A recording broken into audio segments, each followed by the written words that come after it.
இந்திய கிரிக்கெட் அணியின் களத்தடுப்பு பயிற்சியாளராக தென்னாப்பிரிக்காவின் ஜோடி ரோட்ஸை நியமிக்க வேண்டும் என்று தலைமை பயிற்சியாளர் கௌதம் கம்பீர் விடுத்த பரிந்துரையை இந்திய கிரிக்கெட் நிர்வாகம் நிராகரித்திருக்கிறது.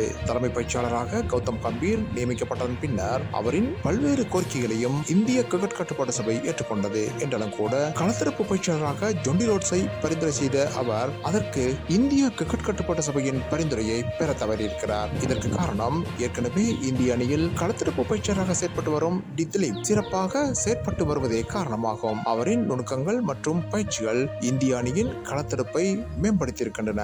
இதனை தலைமை பயிற்சியாளர் கௌதம் கம்பீரே ஏற்றுக்கொள்கிறார். எனவே ஜோடி ரோட்ஸை தாம் பரிந்துரை செய்த போதும் இந்திய அணி நிர்வாகம் அதனை ஏற்றுக்கொள்ளாதது கௌதம் கம்பீரை பொறுத்தவரையில் மன வருத்தத்தை ஏற்படுத்தவில்லை என்று தெரிவிக்கப்படுகிறது. என்றாலும் கூட இந்திய அணி நிர்வாகத்தின் முடிவு ஜோடி ரோட்ஸை மன வருத்தத்துக்கு உள்ளாக்கியிருக்கிறது. எனினும் மீண்டும் ஒருமுறை இந்திய அணியின் பயிற்சியாளராக தாம் வருவேன் என்று அவர் கங்கணம் கூறியிருக்கிறார்.